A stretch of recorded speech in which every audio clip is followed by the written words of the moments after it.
नमस्कार दोस्तों। नरेंद्र मोदी और उनकी भारतीय जनता पार्टी छत्तीसगढ़ के चुनाव में घोषणा पत्र में घोषणा करती है कि वो 500 रुपए का सिलेंडर देगी। वो घोषणा करती है कि वो किसानों को एमएसपी जो है उसका देगी, धान का 3100 रुपया। उसके अलावा पूरे देश में अगले आने वाले 5 साल के लिए उन्होंने कर दिया, जो 81 करोड़ लोग 5 किलो अनाज पे जीवित हैं उनको 5 किलो अनाज मिलता रहेगा।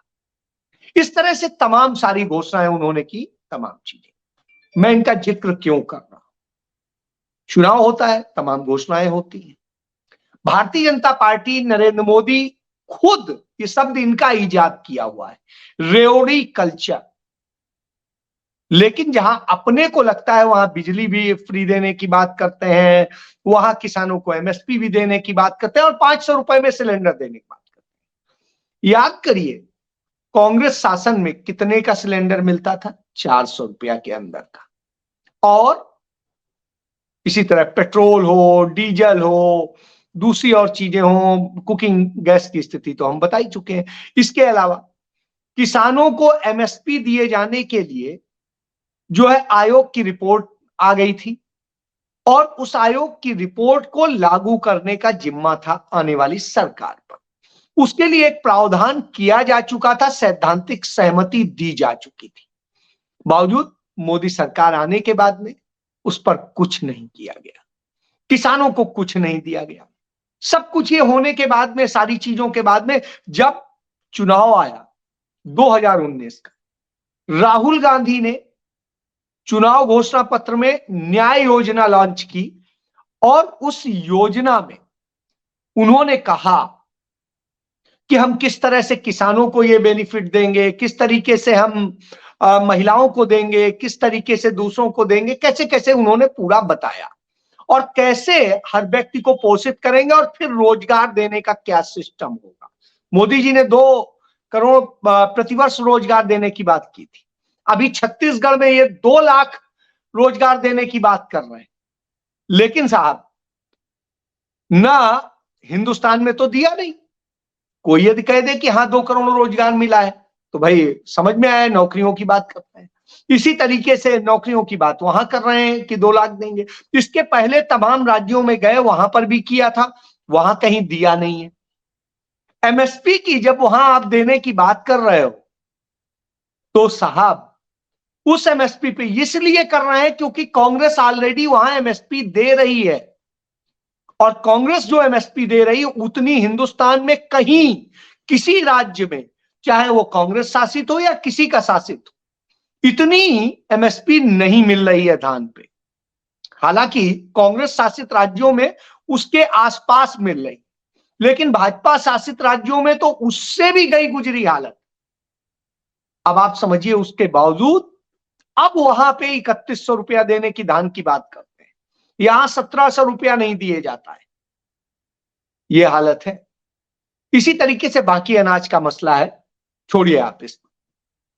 अब मैं आता हूं कि जो ये कहते हैं, तो आज देश में सरकार किसकी है? नरेंद्र मोदी भाजपा की सरकार।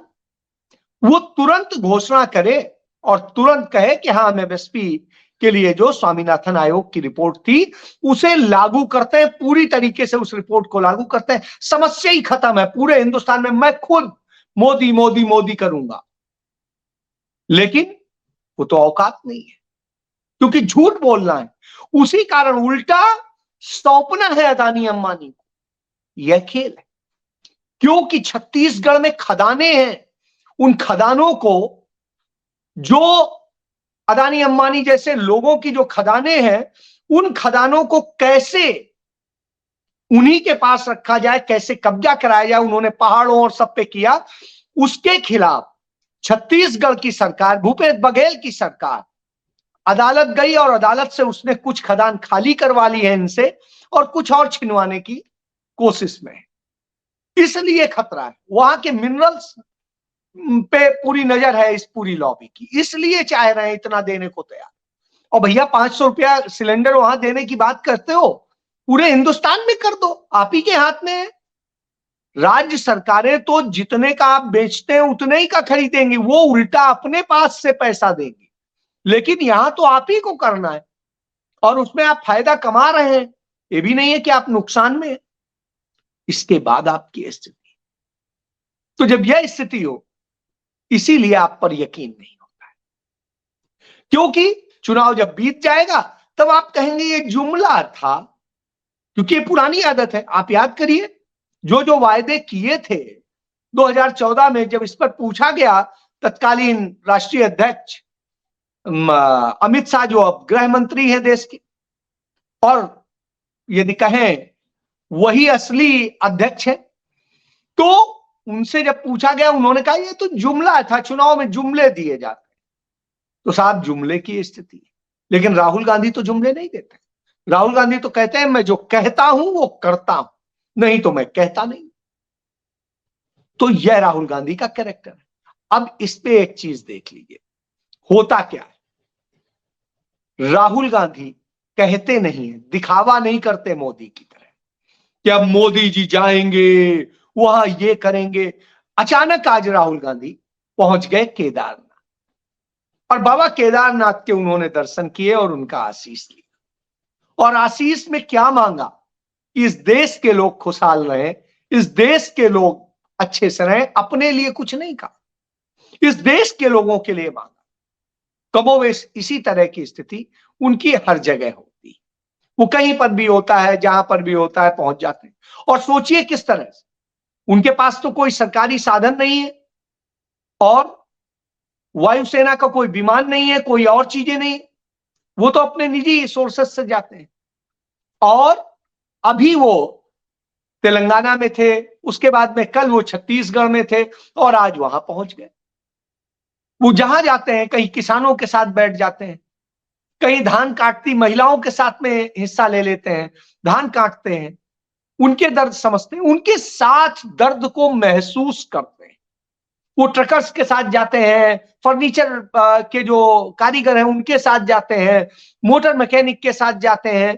तो उनके लिए ये नहीं कहा जा सकता। कई लोग हमारे, जब मैं इस पे चर्चा करता हूं, तो कहते हैं कि साहब ये शख्स जो है कांग्रेस के लिए बोलता है, राहुल गांधी के लिए बोलता है। एक बात बताइए, मैं क्यों ना बोलूं? क्या मैं झूठे के लिए बोलूं? क्या मैं मक्कारों के लिए बोलूं? आप और एक भी सिंगल नेता दिखा दीजिए हिंदुस्तान के अंदर, एक सिंगल नेता दिखा देंगे, मैं उसके पीछे चलूंगा और उसकी प्रशंसा करूंगा। दिखाइए आप मुझे, जो राहुल गांधी जैसा कैरेक्टर रखता हो, जो राहुल गांधी जैसा सच्चा हो, जो राहुल गांधी जितना योग्य हो, और जो राहुल गांधी जैसा लोगों के दर्द को महसूस करने वाला, और जिसका विजन सत्ता पाना, कुर्सी पाना नहीं, बल्कि इस देश के लिए करना। बाकी सब ने इस देश से लिया है, राहुल गांधी ने इस देश को दिया है। यही अंतर है। अब कैसे, मैं आज इसी पर बात करना चाहता हूं। इसीलिए आज राहुल गांधी आइकॉन है, राहुल गांधी स्टेट्समैन है, और राहुल गांधी न जाने क्या क्या है। तो इसी पर आज बात करूंगा। आप याद करिए, आप गाली देते हैं, आप सब कुछ करते हैं, कोई और होता इतने कष्ट के बाद में तो पता नहीं क्या करता, लेकिन राहुल गांधी तो हंसते मुस्कुराते चले जाते हैं। उदाहरण आपको, 1970 में जब वो पैदा होता है, एक प्रधानमंत्री का वो पोता होता है, और एक पायलट का बेटा होता है। उसके बाद में, इस दुनिया में आने के बाद में, वो सुकून से जैसे बच्चे होते हैं अपना पढ़ता है, और पढ़ने के बाद में दिल्ली के अच्छे स्कूल में स्वाभाविक सी बात है पढ़ेगा, वहां पढ़ रहा होता है। उसकी दादी देश के प्रधानमंत्री होते हैं, कुछ समय बाद उनकी सत्ता चली जाती है, वो विपक्ष में होती हैं, वो जेल जाती है। पहली बार हिंदुस्तान के इतिहास में कोई प्रधानमंत्री जेल जाने की नौबत आती, वो भी झूठे केस में। मैं झूठा इसलिए कह रहा हूं कि अदालत ने घोषित किया वो झूठा और मैनिपुलेटेड था, और किस तरीके से वो इंटेंशनली, साजिश के तहत, और किस तरीके से उनसे बदला लेने के लिए, उन्हें अपमानित करने के लिए वो केस बनाया गया। जबकि कोई केस नहीं था। क्या आरोप था कि उन्होंने चुनाव प्रचार में जो 100 जीपें यूज करी, वो पार्टी के फंड से यूज हुई, खरीदी गई थी। वो पार्टी फंड में कुछ पूंजीपतियों ने मदद की थी, पार्टी में उन्होंने डोनेशन दिया था। तो साहब, आज कौन पार्टी डोनेशन नहीं लेती अपनी पार्टी में और उससे करती है? एक पार्टी का नाम बता दी, आप एक का नहीं बता सकते। तो चलिए, उस पर उन्हें सजा होती। उनका चुनाव इस आधार पर कैंसिल होता है कि उन्होंने उनकी सभा में जो बिजली का कनेक्शन था वो लगाने के लिए सरकारी जेई आया था और लाइनमैन आया था। तो साहब, आज भी प्रधानमंत्री की सुरक्षा के दृष्टिकोण से जो इलेक्ट्रिसिटी विद्युत सुरक्षा निदेशालय होता है, उसी के लोग उसे चेक करते हैं, और वो प्रधानमंत्री थी। लेकिन आज तो सब कुछ सरकार करती है, सब कुछ। उसके बाद नहीं कैंसिल होता है, लेकिन तब कैंसिल हुआ। इस आधार पर कैंसिल हुआ, जो उनके यहां ओएसडी थे मिस्टर कपूर, उनका इस्तीफा कागजों में भी मंजूर नहीं हुआ था, दे चुके थे, लेकिन वो जो कागजी बाबुओं की कार्रवाई होती है उसमें मंजूरी का उन्हें लेटर जारी नहीं हुआ था, रिसीव नहीं हुआ था। इस आधार पे आप सोचिए, चुनाव कैंसिल हो जाता है। आज तो सरकारी वर्दी पहन के लोग प्रचार करते हैं, सरकारी पदों पे रहते हुए प्रचार करते हैं। आपके पास उदाहरण मौजूद है। चलिए, छोड़ दीजिए इन सबको। तो राहुल गांधी जब पैदा हुए और छोटे से थे, 4 साल के, 5 साल के, आप सोचिए 4 साल के बच्चे ने, 5 साल के बच्चे ने जो देखा, वो क्या देखा कि मेरी दादी जेल जा रही है, मेरी मां परेशान है, मेरे पिता परेशान है, मेरे चाचा परेशान है, सब परेशान है, मेरी चाची परेशान है, बहन बिलख रही है। और वो 5-6 साल का बच्चा किस तरह की पीड़ा से गुजरा होगा, आप सोच सकते हैं। ये थोड़ा भी आपके अंदर आत्मा है, लेकिन बच्चा तो बच्चा है। चलिए, वो 14 साल का हुआ, उसकी दादी की गोलियों से भून कर हत्या कर दी। आप सोचिए, उस बच्चे पे, उसकी 12 साल की बहन पे क्या गुजरी होगी, वो भी आप सोच लीजिए। चलिए, वो भी छोड़ दीजिए। इसके बाद आइए, उसको कैद कर दिया गया कि आप स्कूल छुड़ा दिया, कि स्कूल में खतरा है, स्कूल छुड़ा दिया गया, सब कुछ छुड़ा दिया गया, घर में पढ़ो, ये करो। फिर उसके बाद में उसे देहरादून भेज दिया गया, दून स्कूल में पढ़ने के लिए। वहां पर रहा, वहां पर भी कुछ वो रहा, फिर लगा कि यहां भी खतरा है, तो वहां से बुला लिया गया, और उसके बाद में उसके पिता की हत्या हो जाती। आज सोचिए, 21 साल का लड़का जब पढ़ रहा होता है, सोच रहा होता है, भविष्य सजो रहा होता है, उसके पिता की छत बिछत लाश मिलती है।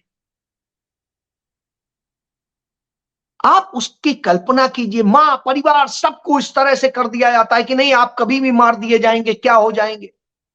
उनको जो सुरक्षा दी जाती है उस पर सवाल उठाए जाते हैं, इतनी सुरक्षा क्यों दी जा रही है, उनकी बहन, मां, और इनको सुरक्षा क्यों दी जा रही, वो है क्या। सही में कुछ नहीं है। इस देश के लिए सबसे ज्यादा कुर्बानी देने वाले परिवार के, इस देश के 2-2 प्रधानमंत्रियों को खोने वाले परिवार से, उस परिवार से है जिस नेहरू ने इस देश को देश बनाया था और अपना सब कुछ इस देश को कुर्बान किया। सिर्फ दिया, लिया कुछ नहीं, किसी ने भी कुछ नहीं लिया।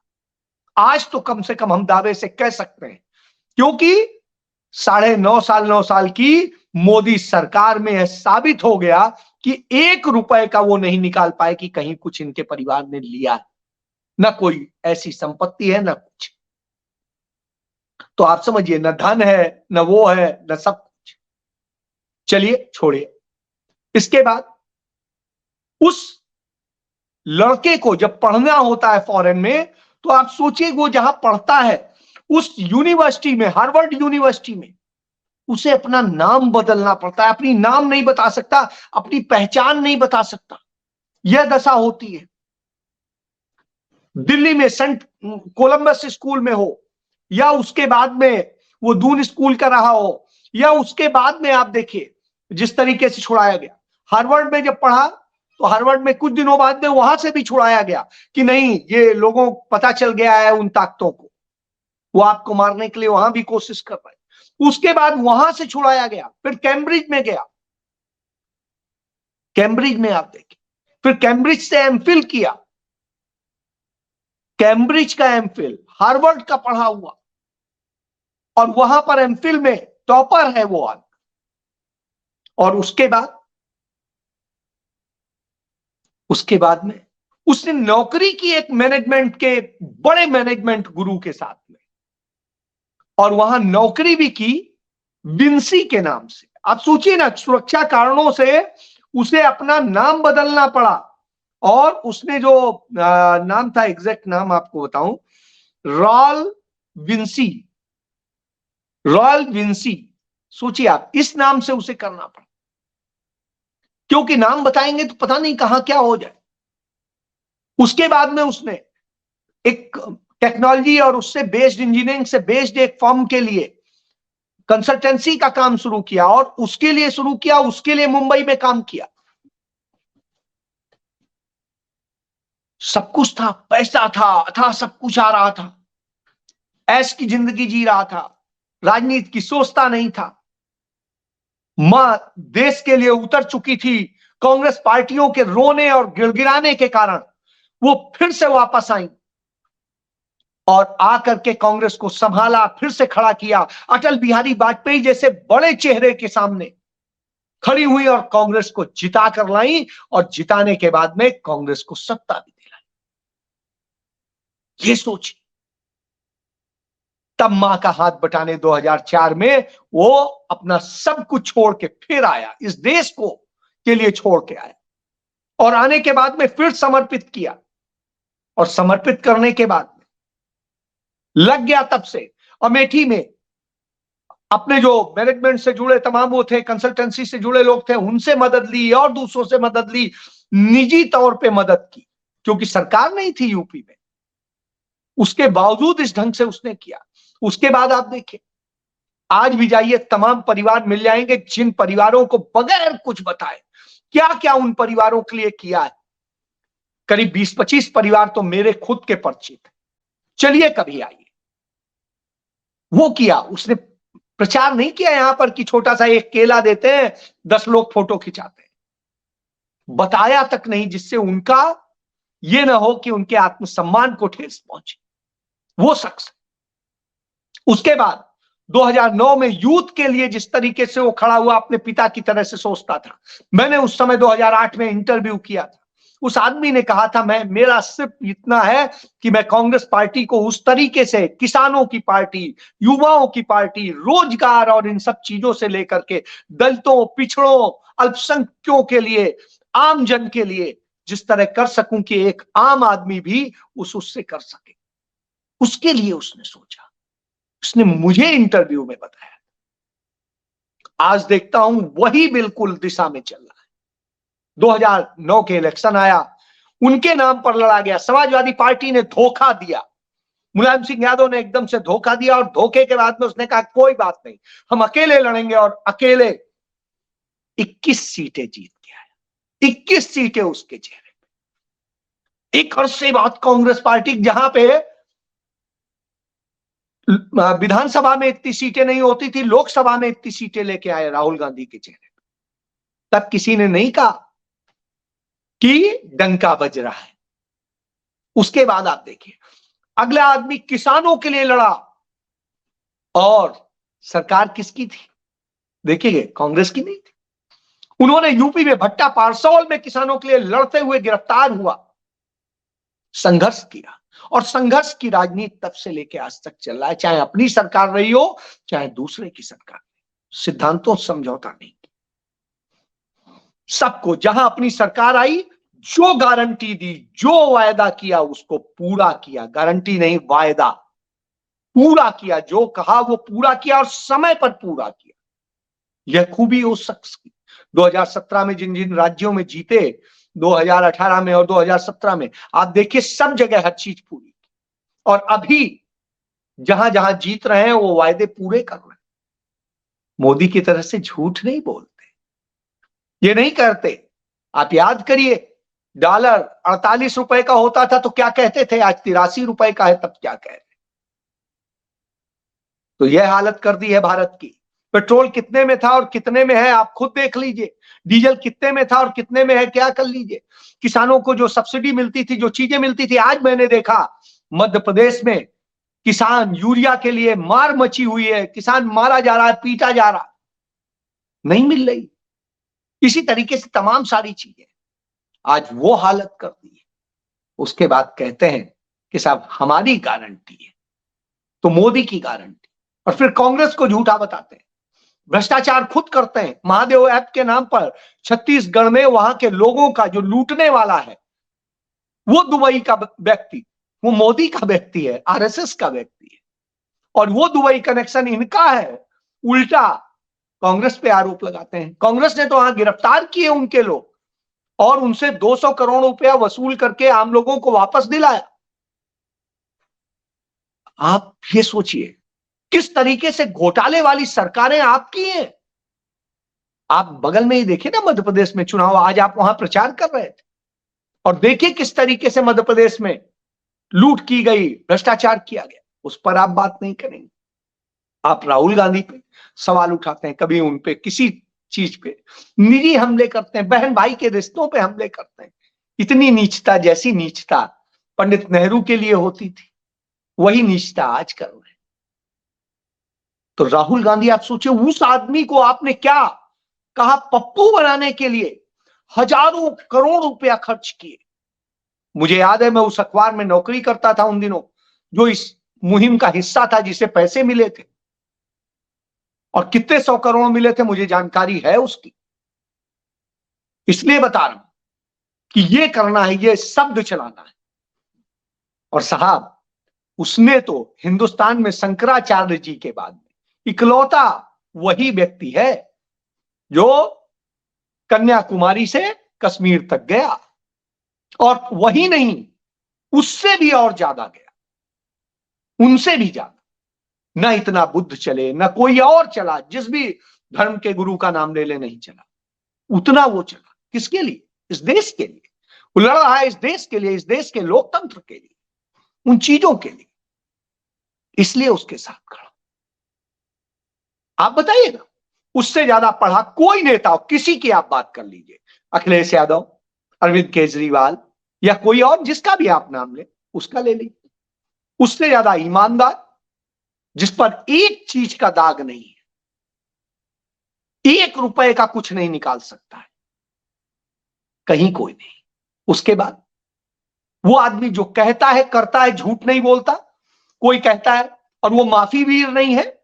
जिस तरीके से अरविंद केजरीवाल ने देखिए आरोप लगाया था, अरुण जेटली से माफी मांगी, उसके बाद में मजीठिया जो नशे का तस्कर का था उससे माफी मांगी, और कांग्रेस ने उसी मजीठिया को जेल भेजा उसी नशे तस्करी से जुड़े मामले में, और उन्होंने माफी मांग ली थी। और आज तक फिर कोई कार्रवाई नहीं की उन लोगों के खिलाफ जिनके नाम पे उड़ता पंजाब कहते थे। ऐसे ही अखिलेश यादव का परिवार, ऐसे ही आप किसी और के परिवार, चाहे जिसके परिवार को ले, इस परिवार पर तमाम आरोप लगे, लेकिन आज तक एक चींटी भर भी, रत्ती भर भी कोई चीज नहीं आई। लेकिन बाकी सबकी है। किसी ने हाथ जोड़ के, किसी ने कुछ करके अपने मुकदमे वापस कराए, किसी ने कुछ कराया। कांग्रेसियों क्या है, ईडी की रेड पड़ती। इसलिए कहता हूं, इसलिए बोलता हूं कि राहुल गांधी लड़ रहा है इस देश के लिए, लड़ रहा है। यदि इसके बाद नहीं समझते हैं तो शर्म तो आपको आनी चाहिए।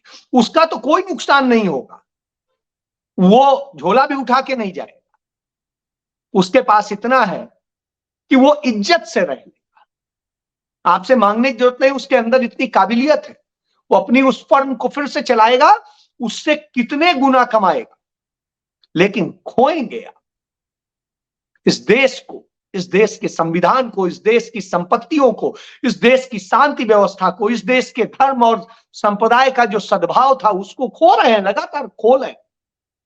तो इसलिए फैसला आपको करना है कि आपको किसके साथ खड़ा होना है, वो झूठी गारंटियां देने वालों के साथ या सच बोलने वाले के साथ, देश के लिए लड़ने वाले के साथ। इसलिए मैं राहुल गांधी को आइडियल बोलता हूं, स्टेट्समैन बोलता हूं, और उससे भी बढ़ के बुद्ध और नानक और इन सब के समकक्ष खड़ा करता हूं, क्योंकि उसके अंदर वह पवित्रता है। वो नहीं हो सकते हैं निश्चित रूप से संत संत, उसे गांधी नेहरू की तरह खड़ा करता हूं, उसे खड़ा करता हूं पटेल की तरह से, उसे खड़ा करता हूं लाल बहादुर शास्त्री की तरह से, क्योंकि वो उतनी ही सरलता से वही टी शर्ट वही जीन्स पहने मस्त चला जाता। कोई और होता जिसके ऊपर इतने चीजें हमले हुए थे, चरित्र से लेके चेहरे से लेके सब पर, शायद आत्महत्या कर लेता। बिलबिला जाता है तनक सी बात पे, तमाम सारे नेताओं को आप देखते हैं, कोई सवाल ही कोई पूछ देता है उसी में बिलबिला जाता, कुछ नहीं करता है, मुस्कुराता चल देता है। यह उसकी खूबी। इसलिए वो राहुल गांधी, इसलिए वो गांधी नेहरू परिवार, वो देना जानते हैं, लेना नहीं जानते। उस परिवार ने आज तक हिंदुस्तान से कुछ लिया नहीं, सिर्फ दिया, पद पर रहकर और पद से बाहर भी रहकर। न पद का मोह है न किसी और चीज का। अब आप फैसला कीजिए। जय हिंद।